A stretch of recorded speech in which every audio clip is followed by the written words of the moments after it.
कर दूंगा। सुप्रिया जी, ये खास विपक्ष के लिए बोला गया।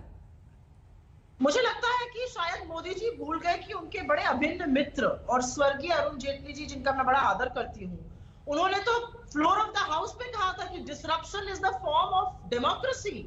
डेमोक्रेसी में डिसरप्शन की अपनी जगह होती है। पता नहीं मोदी जी का या तो उनसे विचारात्मक द्वेष था या जो था मुझे नहीं पता, लेकिन यही भाजपा कहती कुछ है करती कुछ है। देखिए, मोदी जी की कथनी करनी में इतना अंतर है कि हमें समझ में नहीं आता है कि उनकी किस बात को माने और किस में ना माने। आज वो किसानों के रहनुमा बने हैं, उन्हीं किसानों का जिसका उन्होंने पीएम किसान निधि का पैसा काट दिया, मनरेगा का बजट काट दिया, एग्रीकल्चर अलाइड सर्विसेज का बजट काट दिया। तो ये मुंह में राम बगल में छुरी नहीं चलेगा, आपकी कथनी और करनी में अंतर नहीं चलेगा। और मैं एक छोटी सी बात ये जरूर कहना चाहती हूँ अंजना जी, मैं एक ढाबे पर रुकी हूँ, मैं सहारनपुर आई हुई थी, और जो जन सैलाब है ना, जहां पे मोदी जी कहते हैं कि हम लोग भ्रांति फैला रहे हैं, अगर भ्रांति ही फैलाते तो आपकी सरकार से ज्यादा कम्युनिकेशन तो कोई कर ही नहीं सकता है। एक ही सवाल का जवाब दे भाजपा कि 2.5 महीने से ज्यादा ठिठुरते हुए किसान को आप क्यों नहीं समझा पा रहे हैं? क्योंकि वो किसान अपने हक की लड़ाई लड़ रहा है। ठीक है, संबित जी जवाब दे रहे हैं। जानता है, आप भ्रमित करना चाहते हैं। ठीक है, अब जल्दी से इसका जवाब दीजिए। चौधरी पुष्पेंद्र सिंह जी को उसके बाद दिखाइएगा, जरा उनसे पूछेंगे। प्रधानमंत्री ने फिर किसानों से गुजारिश की। संबित जी जवाब दीजिए। देखिए अंजना जी, 2 प्रश्न कांग्रेस के प्रवक्ता ने कहा। एक तो उन्होंने कहा कि वो सहारनपुर में है, किसी ढाबे में है और जन सैलाब उनके पक्ष में है। ये तो राफेल के समय भी कह रहे थे कि जन सैलाब तो इनके पक्ष में है, और मोदी जी को गालियां दे रहे थे। क्या हुआ उस जन सैलाब का? उसका नतीजा हमने देख लिया। ये तो ट्रिपल तलाक के समय भी कह रहे थे कि जन सैलाब जो है इनके पक्ष में है। मोदी जी तो सब गलत गलत कह रहे हैं। सीएए के समय और आर्टिकल 370 के एब्रोगेशन पे भी कह रहे थे कि जन सैलाब इनके पक्ष में है। ये पता नहीं सैलाब इनके पक्ष में है, जन सैलाब इनके पक्ष में नहीं है। सैलाब, सैलाब मतलब तूफान, सैलाब मतलब फ्लड।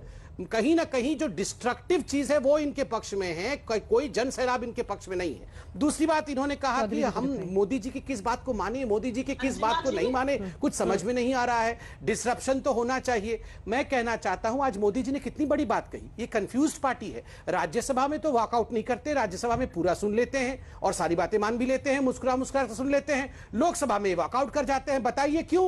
लोकसभा में राहुल गांधी थे, सबसे बड़े डिसरप्टिव फोर्स। ना तो वो समझ पा रहे थे, ना उनको कुछ समझाना है। ना खेलत देव, ना खेलत, सुनिए सुनिए सुनिए, ना खेलत देव गुच्ची में थूक देव, पूरी कहावत है। ना खेलत देव गुच्ची में थूक देव। और उसके प्रणेता है राहुल गांधी। तभी लोकसभा में वॉकआउट, मगर राज्यसभा में पूरा सुनना। ये किसी पार्टी के डिसरप्टिव प्रोसेस को सुना है आपने कि अलग रणनीति लोकसभा में, अलग रणनीति राज्यसभा में? सुप्रिया जी छोटा सा जवाब। हाँ, मैं बिल्कुल छोटा सा जवाब लूंगी।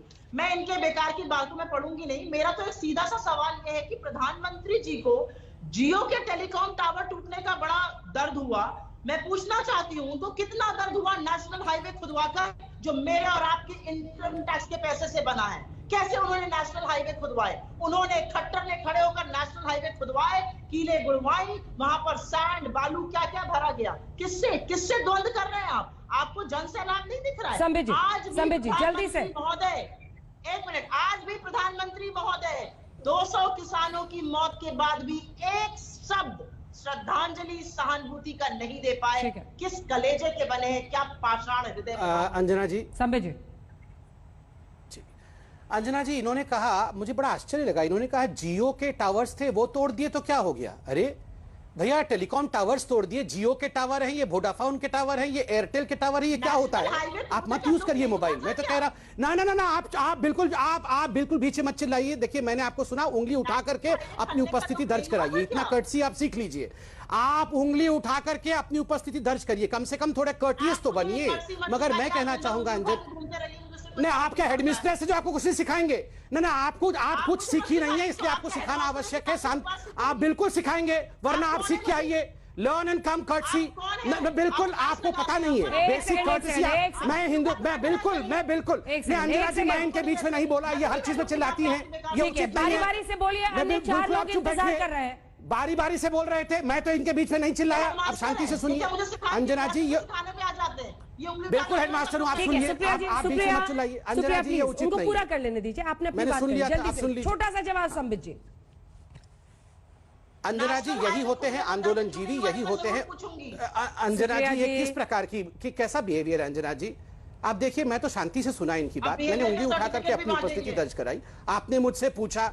अब ये क्या बिहेवियर है ये अंजना जी? प्लीज अंजना जी, मैं रिक्वेस्ट करता हूं, मैं कंप्लीट कर लूं 10 सेकंड में। अंजना जी, इसी बिहेवियर को उपद्रवी और आंदोलन जीवी का बिहेवियर कहते हैं। अभी कांग्रेस के पार्टी के प्रवक्ता ने कहा वो तो जियो के टावर थे, तो क्या हो गया, वो टूट गए। आप देख रहे हैं कैसे आप उपद्रवी हैं, आप एक्सट्रीमिस्ट हैं, आप उपद्रवी हैं, आप एक्सट्रीमिस्ट हैं, और आप देश में उपद्रव फैलाने की कोशिश करते हैं। वो जियो ने, आप फालतू में चिल्लाना बंद करिए, पहले तो आप बिहेवियर सीखिए।